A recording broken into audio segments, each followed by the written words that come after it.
Hello, everyone. Welcome to this session of our English activities.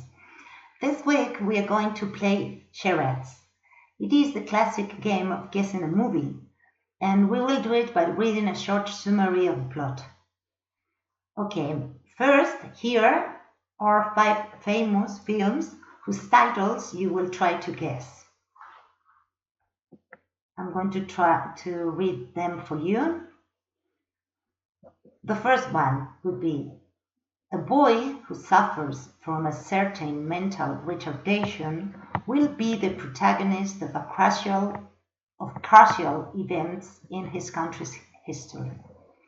Jenny, his great love since childhood, will be the most important person in his life. Can you guess the title? Number 2. A secretary steals money from her boss so she can marry her lover. She runs away and hides in an isolated motel. There, she meets the owner, a man whose mother dominates his life. Very famous one. Number 3. It is a tragic love story between a poor boy and a rich girl. The boy dies and the girl survives. The story is told by the girl when she's old. There is a necklace that is important in the movie. The soundtrack of the film is very, very famous. Number 4. The plot of the story takes place in England in the 19th century. In a farm in Yorkshire, a young guy is adopted by a family and reduced to the status of a servant. He falls in love with the girl in the house, but runs away when the young woman decides to marry another guy. He returns later, rich and educated, and sets his revenge on the 2 families that he believed ruined his life. Tragedy. And the last one. A small being from another planet is left on Earth when his ship leaves, forgetting him. He is afraid. He is completely alone, but he will meet a boy who hides him at home. The boy and his brothers will try to find a way for the little alien to return to his planet before the scientists and the police find him. This is easy, I think. Okay. I hope you have enjoyed when trying to guess the movies, the titles. Your homework for the week will be, as you can probably guess, to summarize a movie so that the rest of us can try to guess it. So try not to be too obvious, but not too clear either. 1 movie per student would be enough, okay? You can send your summaries by WhatsApp or email, and you can also send an audio recording if you want, okay? I think it could be funny. Here you have more homework. It is only to work on verb tenses. It is the same sentence but in a different verbal tense. ¿Ok? Es un entrenamiento solamente, ¿vale? Viene bien de vez en cuando recordar otra vez los tiempos verbales, que no se me despisten. Ok. And that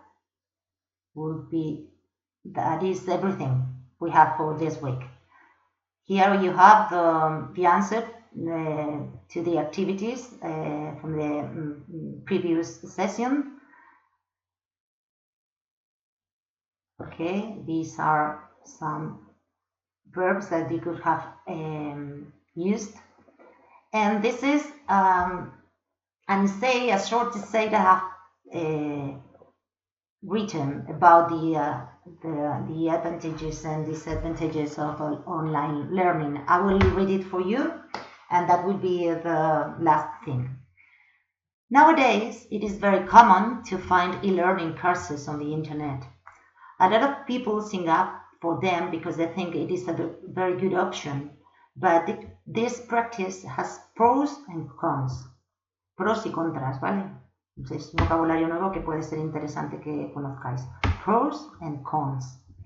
Probably the main advantage of this way of learning is that you don't need to leave home to attend a course. This means saving money and time. And besides, además, there are benefits for the environment. Environment es el medio ambiente.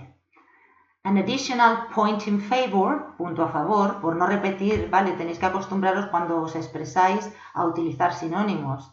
Si ya habéis dicho ventaja, no digáis y otra ventaja, ¿vale? Un sinónimo podría ser un sinónimo de ventaja, sería point in favor, o benefit, que hemos utilizado anteriormente en la frase anterior.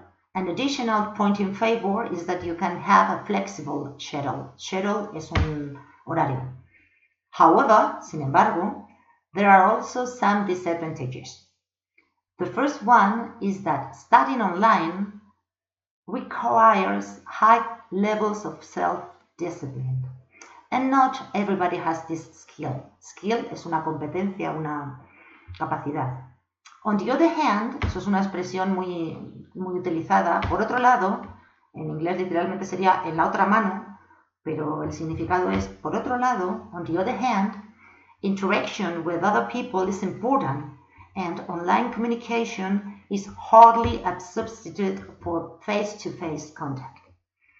In conclusion, online learning has as many upsides as downsides. Otros dos sinónimos, ventajas y desventajas, upsides and downsides. My personal opinion is that the benefits are more relevant, so I think it is a good choice. Vale, me he escrito 158 palabras, no tiene por qué parecerse a lo que hayáis puesto vosotros, pero un poco por acostumbraros a respetar cuando tenéis que hacer, si alguna vez tenéis que redactar una opinión o pues que distingáis el primer párrafo es una introducción, luego un par de párrafos para expresarte y una conclusión final.